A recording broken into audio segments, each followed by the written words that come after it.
The rain was relentless, hammering down on the city streets, drumming against the metal awnings and glass windows. People hurried by, shielding themselves under umbrellas, their footsteps splashing through shallow puddles. The world moved forward without a care, but she stood still, hidden in the shadow of a narrow alleyway, trembling from cold and exhaustion.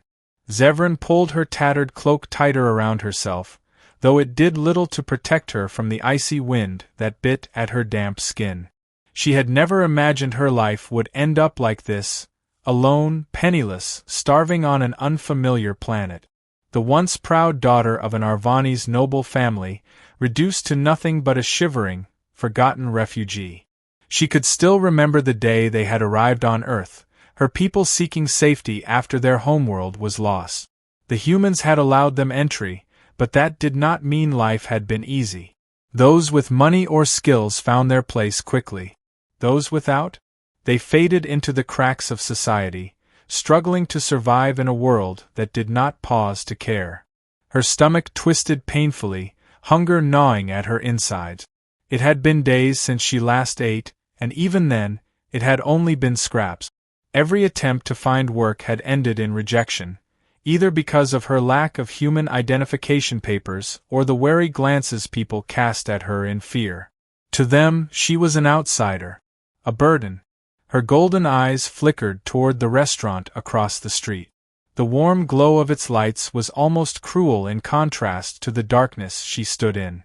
Through the large window, she could see people gathered inside, eating steaming plates of food, their laughter muffled by the walls.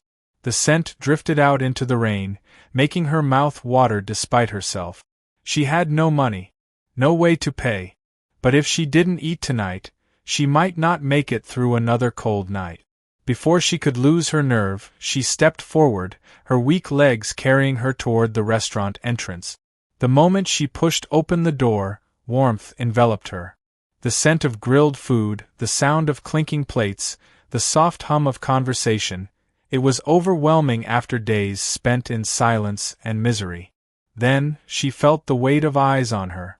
She knew how she must look, drenched, shivering, her violet skin dull from exhaustion, her once bright bioluminescent markings barely glowing. A few customers cast sideways glances, their conversations pausing for just a moment before they returned to their meals. No one spoke to her. Her gaze lowered, shame burning inside her. Maybe this had been a mistake. "Hey, you okay?" The voice was warm, steady. She looked up and saw a human man behind the counter, wiping his hands on a cloth. He was tall, his dark hair slightly unkempt, his green eyes filled not with disgust, but concern. Her throat was dry, her voice barely a whisper. I don't have anything to offer, but I need food." She braced for rejection, for suspicion. Instead, he grabbed a plate from the counter, piled steaming food onto it, and set it in front of her. "Eat." She froze, staring at the plate as if it were a dream. No one had ever given her something without expecting something in return. When she didn't move, the man nodded toward the seat. "Go on." With shaking hands, she picked up the food and sat down at the counter. The first bite nearly undid her. The warmth of the meal spread through her body, chasing away the cold, the emptiness, the despair. She tried to pace herself, but her starving body betrayed her, devouring each bite with desperation. The man didn't say anything, only watching with a small smile as she ate. When she finally slowed down, he leaned on the counter. "What's your name?" She hesitated, swallowing the last of the food. "Zevran." "Well, Zevran," he said, "I'm Doran. And you don't have to pay me back." She stared at him, confused. "Why?" Doran shrugged. "Because you needed help." It was such a simple answer, yet it struck something deep inside her. She had spent so long being invisible, being ignored, that she had almost forgotten what kindness felt like. Her vision blurred as a tear slipped down her cheek. The warmth of the restaurant seeped into Zevran's frozen bones, but it was nothing compared to the warmth of the human before her. Doran. The name sounded strange on her tongue, yet comforting in a way she couldn't explain. She wiped at the tear on her cheek quickly, embarrassed by the show of weakness. Arvani's nobles did not cry, her mother's voice echoed in her mind. But she was no noble anymore, was she? She was just a lost, starving alien, saved by the kindness of a stranger. Doran didn't comment on her tears. Instead, he grabbed a clean cup, filled it with something warm, and slid it toward her. Drink. It'll help. She hesitated, but the steam rising from the cup smelled sweet, soothing. She took a cautious sip, and her eyes widened. The taste was rich, slightly spiced, the warmth spreading through her chest like a gentle embrace. "What is this?" she asked softly. "Hot cocoa," Doran replied with a chuckle. "Good for cold nights and bad days." A small sound escaped her, something almost like a laugh, but too weary to fully form. She couldn't remember the last time she'd laughed. For a moment, silence settled between them, comfortable despite the quiet hum of the restaurant around them. She took another sip of the cocoa, feeling the weight of exhaustion in her limbs. The meal had given her strength, but her body was still weak. Doran leaned on the counter, studying her. "Do you have anywhere to stay?" Zevran stiffened. She had expected the question eventually, but she had no good answer. The truth was shameful, pathetic. She dropped her gaze. "No." Doran exhaled softly, rubbing the back of his neck. "All right," he said after a moment. "Then you'll stay here tonight." Her head snapped up, eyes wide. "What?" He gestured toward the back of the restaurant. "I live upstairs. It's nothing fancy, but there's a couch. You can sleep there." She stared at him, trying to understand. No one did something like this for free. Humans had been polite to her before, but always at a distance. Some had even offered small gestures, half-eaten food, a spare coin. But this? This was different. "What do you want in return?" she asked, suspicion creeping into her voice. Doran frowned, as if the question itself offended him. "Nothing. Just a good night's sleep for you." She searched his face, waiting for the trick, the hidden demand. But all she found was sincerity. It made her feel something strange, something warm and unfamiliar. "Why?" she whispered. He sighed, running a hand through his hair. "Because I've been where you are." "Not exactly, but close enough. Sometimes, people just need a little help to get back on their feet." Something in her chest tightened. No one had ever looked at her like that before, not with pity, but with understanding. She could have refused. Should have refused. It was dangerous to trust. But as the cold outside pressed against the restaurant's glass windows, as her body trembled with exhaustion, she found herself nodding. "Okay." Doran smiled, and for the first time in what felt like forever, she didn't feel alone. Zevran followed Doran through a narrow hallway leading to the back of the restaurant. The scent of spices and cooked meat faded as they ascended a staircase, the wooden steps creaking under their weight. Her body ached with each movement, the exhaustion in her limbs catching up now that the hunger was no longer her primary concern. At the top of the stairs, Doran pushed open a door, revealing a small but cozy apartment. It wasn't luxurious, far from it, but it was warm. A soft couch sat against the wall, a stack of blankets folded neatly on one side. A simple kitchen was tucked into the corner, next to a small table cluttered with papers and what she assumed were human bills. The only source of decoration was a dim lamp casting a golden glow over the room, making it feel safe. "You can take the couch," Doran said, tossing a blanket onto it. "It's not the softest thing in the world, but it's better than the street." She hesitated, standing awkwardly at the doorway. "This is too much," she murmured. I don't know how to repay you." "You don't have to." He shot her a look that was both firm and kind. "Just rest." Zevran clenched her fingers into the fabric of her cloak. This level of kindness was still something she struggled to accept. In Arvani's culture, every favor came with expectation. Nothing was ever given freely. The idea that Doran was doing this simply because he wanted to help made her chest feel tight. She finally moved toward the couch, lowering herself onto it carefully, as if the comfort might disappear if she moved too quickly. The blanket smelled faintly of soap, and the warmth of the room wrapped around her like a long-forgotten embrace. Doran grabbed a pillow from his bed and tossed it her way before heading toward the kitchen. "Want tea or anything before you sleep?" She shook her head. "This is enough." He gave a small nod and poured himself a drink, leaning against the counter as he studied her. "How did you end up here?" he asked after a moment. Zevran's fingers tightened on the blanket. That question had too many answers, all of them painful.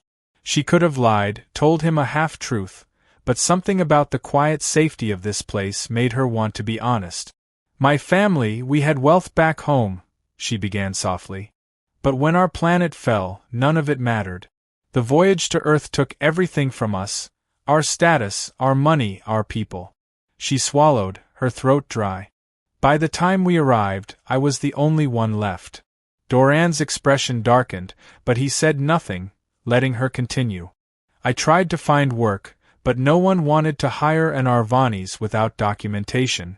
The few people who did offer help," she trailed off, her stomach twisting at the memory of the propositions she had received, the disgusting offers from those who saw her desperation as an opportunity. "I refused them. And so, I ended up on the streets." Doran's grip on his mug tightened, his jaw clenching. "That's messed up." She let out a weak, humorless chuckle. "That's life." For a while, silence hung between them, broken only by the faint hum of the city outside. Then, Doran set his mug down and walked over to the couch. He crouched so they were at eye level, his green eyes steady as they met hers. "That's not life," he said quietly. "That's just people being cruel." She blinked, caught off guard by the sincerity in his voice. "I don't know what kind of people you've met," Doran continued, "but not everyone sees you as a burden. You don't deserve to suffer just because fate threw you into a bad situation." Zevran's breath hitched. The way he looked at her, like she was more than just another lost refugee, more than just an alien struggling to survive, made something stir inside her. Something warm. Something dangerous. She looked away quickly. "You're strange, human." Doran chuckled, standing up. "I'll take that as a compliment." As he moved toward his bed, Zevran settled under the blanket, the weight of exhaustion finally pulling at her. For the first time in what felt like years, she was in a warm place, safe from the cold. And for the first time in a long while, she wasn't afraid of what tomorrow would bring. As her eyes drifted closed, one last thought echoed in her mind. Perhaps, not all humans were the same. Zevran awoke to the soft murmur of the city outside, the golden light of morning spilling through the window. For a moment she felt disoriented.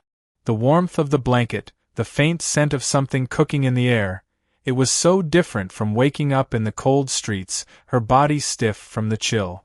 Then, she remembered. Doran. The human who had shown her kindness when no one else had. She sat up slowly, rubbing her eyes.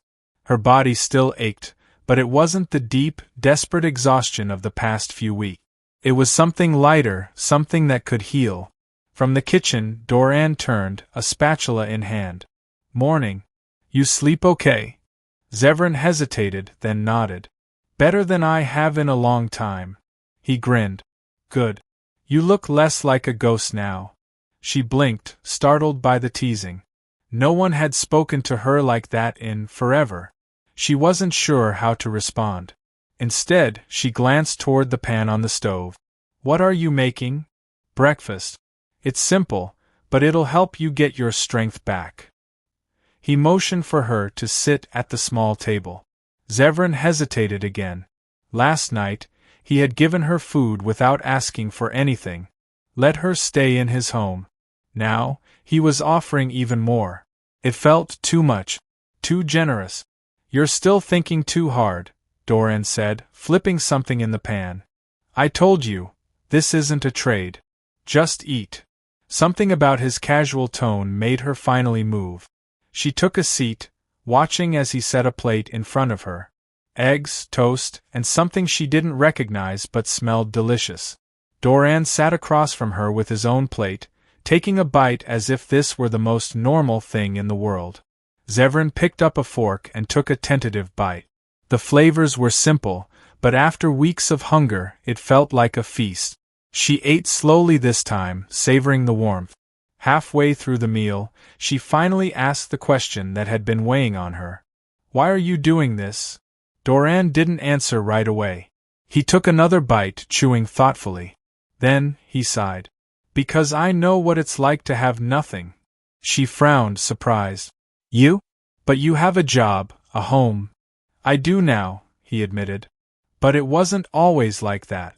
A few years back, I lost everything. My family, my home. Had to start over from nothing." His fingers tapped against his coffee cup. "If someone hadn't helped me back then, I don't know where I'd be." Zevran stared at him, something deep inside her stirring. "So, you're passing it on?" He shrugged. "Something like that." She looked down at her plate, processing his words. She had spent so long believing that no one cared, that she had to fend for herself, because no one would ever help her without a price. But Doran had shattered that belief in just one night. She set her fork down, her fingers tightening slightly. "I want to repay you," she said softly. "You don't have to," he said, but she shook her head. "I need to." She met his gaze, her golden eyes steady. "Not because you expect it, but because I don't want to be someone who only takes." Doran watched her for a long moment, then leaned back in his chair, a slow grin spreading across his face. "All right. How about this? I could use an extra pair of hands around the restaurant. You help out when you can, and in exchange, you get a place to stay and food on the table." Zevran blinked. "You're offering me a job?" "Yep." He stretched, his grin turning teasing. "Unless you'd rather go back to sleeping in the alley?" She scowled at him, but there was no heat in it. Instead, she felt something else, something light, something almost happy. "I suppose I don't have a choice," she said, but her voice lacked the usual bitterness. Doran chuckled. "That's the spirit."